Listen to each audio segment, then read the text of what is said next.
Hello નમસ્કાર, welcome to our YouTube channel Satyam classes official ના ધોરણ 11-12 ના ગ્રામર વિડીયોઝ ની અંદર આપ સર્વનું ફરી એક વખત સ્વાગત છે। જેમાં આજનો ટોપિક રહેશે મિત્રો જે ફંક્શન નું નામ ધોરણ 12, ધોરણ 11 અને ધોરણ 10 માટે અતિ આઈએમપી જેને આપણે કહી શકીએ મહત્વનું ફંક્શન કહી શકીએ એવું ફંક્શન જેનું નામ છે comparing people, place, things in relation two something. આ ફંક્શન છે જેનું નામ આપણને શોર્ટમાં એક્ઝામ ની અંદર કમ્પેરિંગ પીપલ અથવા તો કમ્પેરિંગ પ્લેસ અથવા તો કમ્પેરિંગ થિંગ્સ આ ત્રણમાંથી કોઈ પણ રીતે આપણને પૂછાઈ શકશે। આ ફંક્શનને યાદ રાખવા માટે તમારે વર્ડ આની અંદર યાદ રાખવાનું કમ્પેર। કમ્પેર કરવું એટલે મિત્રો તુલના કરવી, તુલના કરવી એટલે સરખામણી કરવી। ધોરણ 9 ની અંદર ડિગ્રીનો ટોપિક આપણે ભણીએ છીએ જેની અંદર ત્રણ પ્રકારની degree, positive degree, comparative degree અને સુપરલેટિવ ડિગ્રી।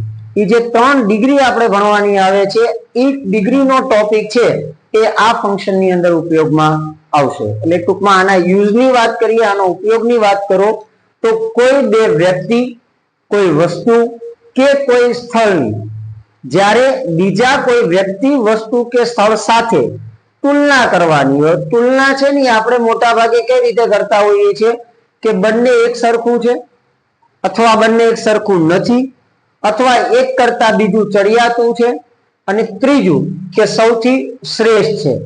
આ બાબત દર્શાવવા માટે આપણે આ ફંક્શનનો ઉપયોગ કરીએ છીએ। જેના કીવર્ડની જો તમે વાત કરો કે આ ફંક્શનને ઓળખવા માટેના કીવર્ડ, તો એના કીવર્ડ કંઈક આ પ્રમાણેના રહેશે। એઝ ડેશ ડેશ જે અહીંયા આપેલું છે એમાં આપણે વચ્ચે મૂકવાનું આવશે વિશેષણ, કેમ કે આ ફંક્શન ની અંદર મહત્વનું સાબિત થશે આપણા માટે વિશેષણ।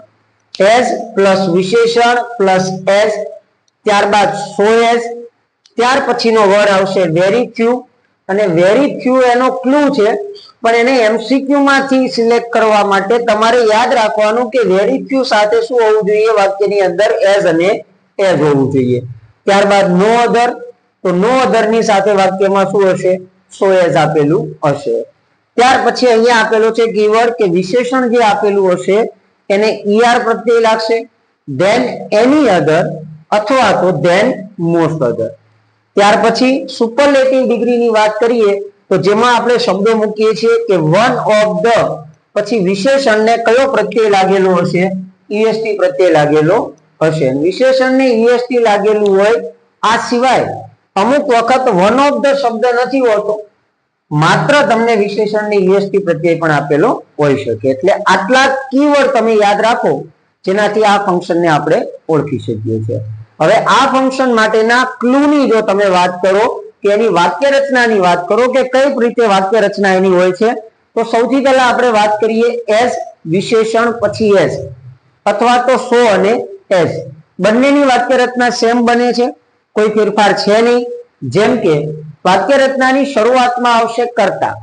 હવે આ ફંક્શન ની અંદર બે કર્તા તરીકેનો ઉપયોગ થશે, કેમ કે આમાં કોઈ બે વ્યક્તિની સરખામણી કરવાની છે, કોઈ બે સ્થળની કરવાની છે અથવા તો કોઈ બે વસ્તુની સરખામણી।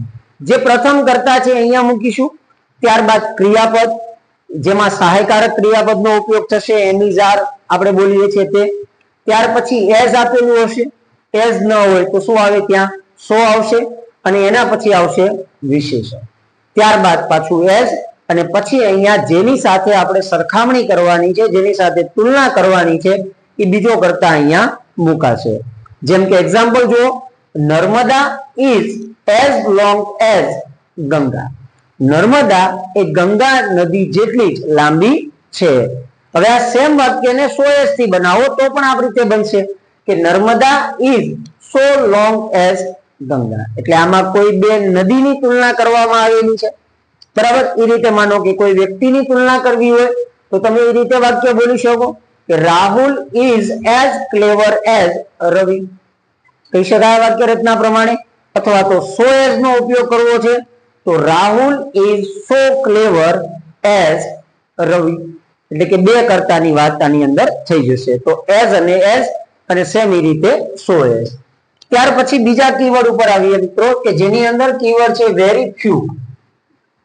કીવર્ડ માત્ર આનો આ જ બનશે કે વેરી ફ્યુ, પણ એમસીક્યુ ની અંદરથી તમારે સિલેક્ટ કરવા માટે પેટર્ન જે આ વર્ષની છે આપણી પેપર સ્ટાઇલ એ પ્રમાણે એઝ એજ વાક્યની અંદર હોવું જરૂરી છે. જે વેરી ફ્યુ શબ્દ છે વાક્યની શરૂઆતમાં મુકાય. વેરી ફ્યુ એટલે બહુ ઓછા, બહુ થોડા એવા અર્થની અંદર વપરાશે. જેમાં વેરી ફ્યુ શબ્દ છે વાક્યની શરૂઆતમાં આવશે અને બાકીની વાક્ય રચના કઈ તો કે આ જે વાક્ય રચના છે એ સેમ વાક્ય રચના લાગે. તો અહીંયાની વાક્ય રચના છે એ પ્રમાણે વેરી ફ્યુ શરૂઆતમાં મુકાશે, ત્યારબાદ કર્તા તરીકેનું અહીંયા નામ આવશે, ત્યાર પછી ક્રિયાપદ આવશે, પછી એઝ આવશે, પ્લસ વિશેષણ આવશે, પ્લસ એઝ હશે અને એના પછી છે બીજો કર્તા આપેલું હશે. હવે અહીંયા થોડો ચેન્જ યાદ રાખવાનો, જેમ કે આપણે અહીંયા વાત કરીએ છીએ નર્મદા નદીની. નર્મદા નદીની વાત થાય છે તો નર્મદા નદી જે છે એ અહીંયા બીજા કર્તા તરીકે મુકાશે અને અહીંયા જે આપણે કર્તા મૂકીશું એ કર્તા તરીકે આપણે હંમેશા કેવું નામ મૂકીશું? જાતિવાચક નામ મૂકીશું. કેવું નામ મુકાશે?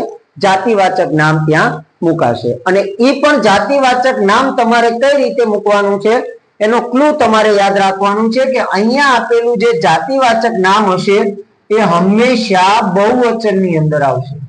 શેમાં આવશે? બહુવચનમાં આવશે. જેનો કીવર્ડ તમારે વેરી ફ્યુ ની સાથે શું હોવું જોઈએ? બહુવચન હોવું જોઈએ. જેમ કે શરૂઆતમાં એક્ઝામ્પલ જુઓ, અહીંયા વેરી ફ્યુ. હવે અહીંયા આપણને આપેલું છે નર્મદા નદીનું નામ છે એટલે નદી માટે આપણે જાતિવાચક નામમાં યુઝ કરીએ, ઉપયોગ કરીએ તો નદીને આપણે ઇંગ્લિશમાં કહીશું રિવર. તો અહીંયા વેરી ફ્યુ રિવર્સ, બહુ ઓછી નદીઓ are as long as Narmada, તે નર્મદા જેટલી લાંબી છે. આના ક્લુમાં તમારે યાદ એટલું રાખવાનું છે કે વેરી ફ્યુ ની સાથે કર્તા જે અહીંયા મુકાશે એ હંમેશા બહુવચનની અંદર આવશે. કેમ કે તમને એક ઓપ્શન કદાચ વેરી ફ્યુ વાળો બીજો ઓપ્શન આપી શકે, પણ એ ઓપ્શન ની અંદર તમને એક વચનની અંદર આપેલું હોય તો એ નામ અહીંયા ખોટું પડશે. આ વાક્ય એવી રીતે ક્યારેય ન બને કે very few Narmada is as long as reverse.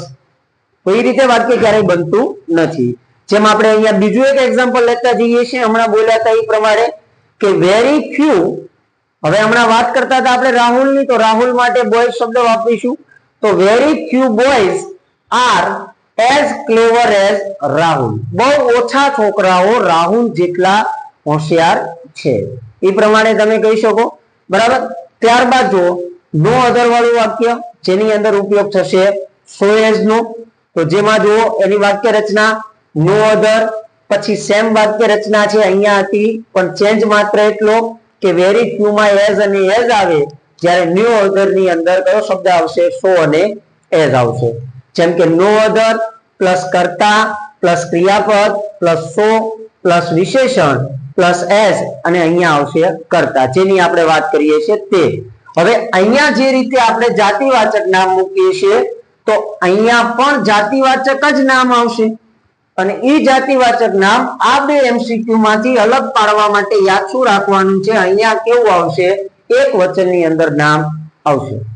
Very few માં બહુવચન આવે, જ્યારે નો અધર ની અંદર એક વચનની અંદર આવશે. જેમ કે નો અધર રિવર્સ, અહીંયા રિવર્સ હતું, અહીંયા river is so long as Narmada. બરાબર. કોઈ નદી નર્મદા જેટલી લાંબી નથી. બીજું એક્ઝામ્પલ જે આપણે સાથે લઈને ચાલીએ છીએ બોલીએ તો no other boy not boys. Very few ની સાથે બોયઝ આવશે, જ્યારે નો અધર ની સાથે બોય આવશે. કે no other boy is so clever as Rahul. કોઈ છોકરો રાહુલ જેટલો હોશિયાર નથી. તો એની સરખામણી થઈ, એક પ્રકારની તુલના કરવામાં આવી અને ચડિયાતો દર્શાવવામાં આવ્યો છે એ રીતે. તો આ વાત થઈ ગઈ વેરી ફ્યુ અને નો અધર માટેની, જેના માટે યાદ રાખજો. ફરી એક વખત કહું કે વેરી ફ્યુ સાથે જે જાતિવાચક નામ અહીંયા કરતા તમે મૂકશો તે હંમેશા બહુવચન આવશે, જ્યારે નો અધર સાથે જે કરતા મૂકશો એ હંમેશા એક વચન આવશે. ત્યારબાદ આગળ વાત કરીએ આપણે તો કે વિશેષણ જે તમને આપેલું હોય વાક્યની અંદર, અને મેં હમણાં શરૂઆત કરી ત્યારે જ કીધું કે આ ફંક્શનની અંદર વિશેષણનું મહત્વ વધારે છે. જેની અંદર આપણને કમ્પલસરી વિશેષણ આપેલું હોય એ વિશેષણને કયો પ્રત્યય લાગેલો હશે? ઈઆર પ્રત્યય લાગેલો હશે. ધેન એની અધર શબ્દ હોય અથવા તો મોસ્ટ અધર શબ્દ આપેલો હશે. હવે જેની વાક્ય રચનાની વાત કરો તો કર્તા ક્રિયાપદ પછી શું આપ્યું હોય? વિશેષણ, ત્યારબાદ then, any other, પછી અહીંયા કર્તા. હવે ચેન્જ શું થશે એ જોજો તમે. અહીંયા જે આપણે કરતા આ બે વાક્ય રચનામાં મૂકતા હતા એ કરતા અહીંયા છેલ્લે નામ આવ્યું નર્મદા નદી, પણ એની બદલે આપણે જેની વાત કરતા હોય એ કરતા અહીંયા આવશે શરૂઆતમાં, અને જે જાતિવાચક નામ આપણે અહીંયા મૂકતા હતા એ બીજો કરતા છે એ આપણને અહીંયા જોવા મળશે. ચેન્જ માત્ર એટલો છે. વાક્ય રચના પ્રમાણે જોઈએ વાક્ય તો કે નર્મદા ઇઝ લોંગર, લોંગ વિશેષણ આપણું હતું એને ઈઆર પ્રત્યે લાગે છે એટલે longer than any other river. Clear? ત્યારબાદ જો મોસ્ટ અધર થી વાક્ય બનાવતા હોય તો Narmada is longer than most other rivers. હવે આ બે વાક્યોની અંદર મિત્રો ડિફરન્સ દેખાય છે, તફાવત આપણને દેખાય છે.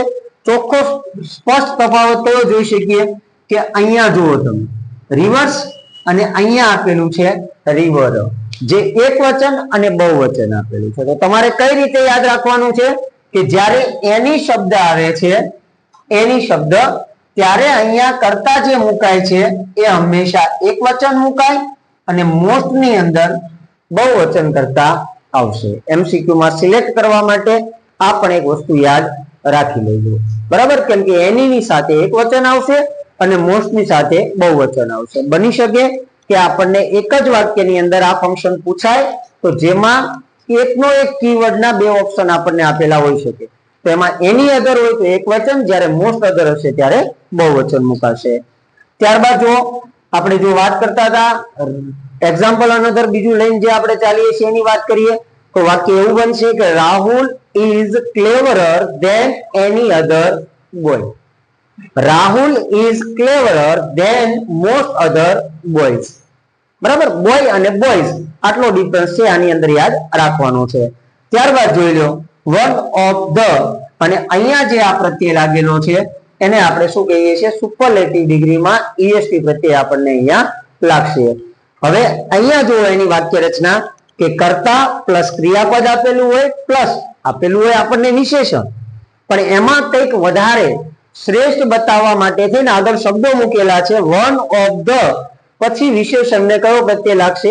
ઈએસટી પ્રત્યય લાગી જશે. ત્યારબાદ છે આપણું કર્તા તરીકેનું નામ મુકાશે, જે જાતિવાચક નામ આપણે છેલ્લે મૂકીએ છીએ. જેમ કે Narmada is one of the longest river. Long વિશેષણની અંદર ઈએસટી પ્રત્યય લાગ્યું એટલે લોંગેસ્ટ રિવર. હવે આની અંદરથી માનો કે તમને વન ઓફ ધ શબ્દ નથી તો આ પ્રમાણે પણ વાક્ય બની શકે કે નર્મદા ઇઝ લોંગેસ્ટ રિવર. તો ખાલી વિશેષણની ઈએસટી પ્રત્યય પણ લાગી શકે. જેમ કે આપણે એક્ઝામ્પલ જોઈએ છીએ કે Rahul is one of the cleverest boy. Clever ને ઈએસટી પ્રત્યય લાગી ગયો એટલે ક્લેવરેસ્ટ બોય, અને ખાલી તમે જો વન ઓફ ધ ન મૂકવું હોય તો રાહુલ ઇઝ ક્લેવરેસ્ટ બોય. તો આ પ્રમાણે આ ફંક્શન બનશે. જેના કીવર્ડ ની વાત કરો તો as as, so as, very few, no other વિશેષણની ઈઆર પ્રત્યય લાગે છે, વિશેષણની ઈએસટી પ્રત્યય લાગે છે. તો આશા રાખું કે આ વિડીયોની અંદર આપને ખબર પડી હશે અને આપને આ વિડીયો બાબતે કોઈ પણ જાતનો પ્રશ્ન હોય, કોઈ ડાઉટ હોય તો તમે કોમેન્ટ બોક્સની અંદર જણાવી શકો છો. અને આગળનું નેક્સ્ટ વિડીયોની અંદર મળીએ એ પહેલા આપ સૌને જો આ વિડીયો પસંદ આવ્યો હોય અને તમને ભણાવવાની મેથડ જો ગમતી હોય તો આ વિડીયોને લાઈક કરો, કોમેન્ટ કરો, શેર કરો અને મિત્રો સાથે આ ચેનલને સબસ્ક્રાઇબ પણ કરો. ફરી મળીએ એક નવા ફંક્શનના વિડીયો સાથે.